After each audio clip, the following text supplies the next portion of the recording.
Hello and welcome to the sideboard at the Somerset Team Sealed Open. I'm Glenn Jones. Now we're interviewing with this gigantic microphone. So I've got a team here. Philip Napoli, Lebedowicz, and Billy P.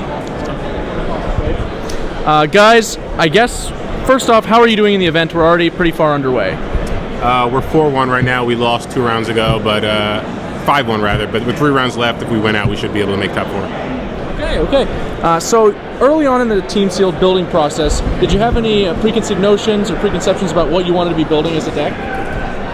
Yeah, actually, beforehand we did a couple test runs, open 12 packs, actually timed ourselves, because we knew we only had an hour to do it. And the first time we did, we actually took an hour and 15 minutes to build decks, because we found it to be not as easy as we thought it would be, with all like 10 guilds and build 3 decks, how to separate the colors. And then the second time we did it in 45 minutes.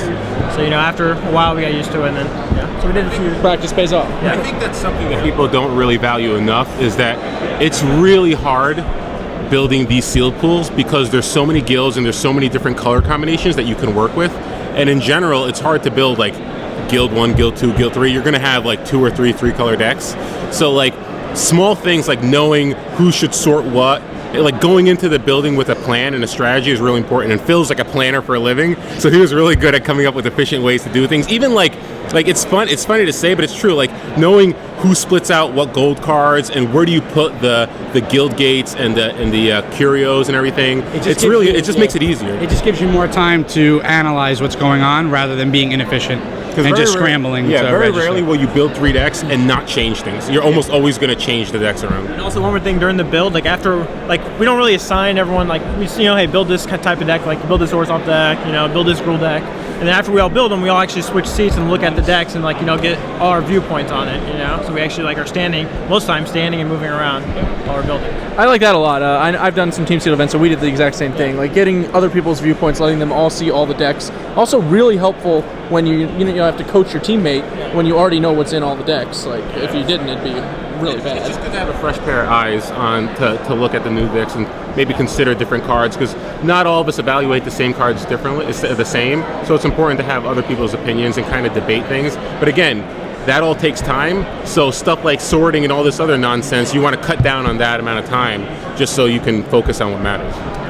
About coaching, we're even finding that there are some inefficiencies with that. Like there are certain situations where it's probably a disadvantage for you to ask your teammate something mid-match. Maybe things early in the game like mulliganing, or if you're going for an all-in and just going through all the possible tricks, they could have fine. But a very complicated board state, you're probably doing yourself a disservice of asking somebody to just butt in and figure it out when you've been entrenched in it for the last 3 minutes. I think that's a big mistake people make. It cost us. Because they think, oh, well, I can talk to my teammates, so let's do it, without thinking, should I? Because if I'm playing my match, I'm not going to be nearly as focused on your match and understand what's going on. It's one thing if I'm done with my match and I'm watching everything you're doing, but you're going to know your match and what your opponent has in their deck and the certain board situation better than me. So asking my opinion to just jump in and give you an opinion, I think it's bad form. I think players do it often just because they can, which I'm not quite sure you should be doing that much.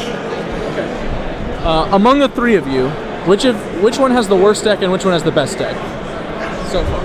I have the best deck, probably. I think Phil has the best deck because he's aggressive Boros. He's only 2 colors. I have the worst deck by a lot. Yeah, Phil probably has the best deck. By a wide margin. I'm 4-2 with it. It's just like, it was kind of like, it's a 3-color Esper deck that we built at the end. Like basically there wasn't really any good blue decks to go around, but we had to play these blue-white Azorius cards, and then there was these Orzhov cards that we had to play, and there was these Dimir cards, but the actual colors weren't that great, so we just kind of put it together and kind of made the control deck out of it.